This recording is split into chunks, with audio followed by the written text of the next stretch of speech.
timbangan, sendok, kresek merah, gelas,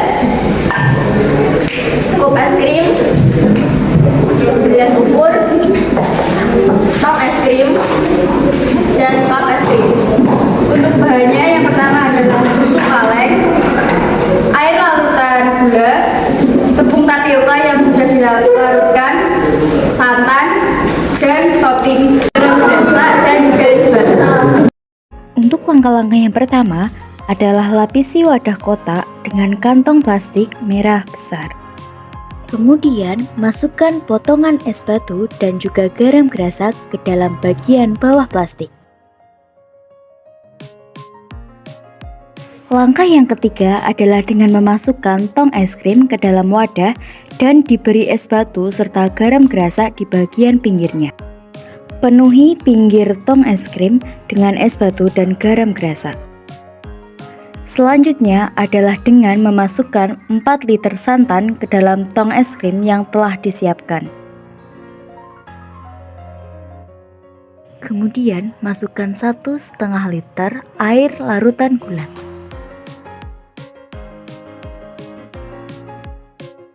Masukkan larutan 150 gram tepung kanji dengan 500 ml air. Selanjutnya adalah dengan memasukkan susu kental manis secukupnya dan diaduk secara merata.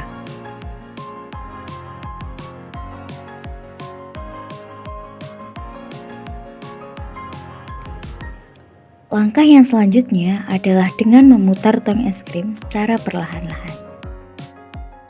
Setelah 1 jam berlalu, bagian dalam pinggir dari tong es krim sudah membeku. Putar kembali tong es krim secara perlahan agar mendapatkan hasil yang lebih maksimal. Setelah 2 jam berlalu, es krim sudah membeku dan siap untuk dihidangkan. Adonan es krim dalam plastik yang terendam es batu dan air yang telah diberi garam dapat membeku seiring proses pemutaran. Hal ini terjadi karena proses perpindahan kalor dari adonan es krim ke campuran es batu, air, dan garam. Temperatur normal campuran es dan air adalah 0 derajat Celcius. Sedangkan temperatur diperlukan untuk membekukan es krim, yakni lebih kecil sama dengan min 3 derajat Celcius. Untuk mencapai suhu tersebut, perlu ditambah garam atau zat terlarut lainnya. Garam berfungsi menurunkan titik beku larutan. Garam larut dengan es yang mencair membentuk air garam dan menurunkan temperaturnya. Selama proses ini memerlukan panas. Larutan tersebut mendapat kalor dari adonan es krim sehingga es krim memadai. Pemutaran selama proses pembekuan bertujuan untuk memperkecil ukuran kristal es yang terbentuk sehingga es krim semakin halus. Kesimpulan 1. Sifat koligatif larutan adalah sifat larutan yang hanya bergantung pada jumlah partikel zat terlarut dalam larutan.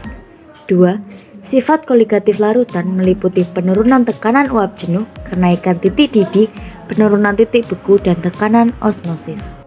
3. Penurunan titik beku adalah perbedaan titik beku akibat partikel zat terlarut. 4. Pembuatan es krim dengan campuran es dan air dapat dilakukan dengan penambahan garam sebagai penurun titik beku larutan, sehingga terjadi proses perpindahan kalor dari adonan es krim ke campuran es batu, air, dan garam.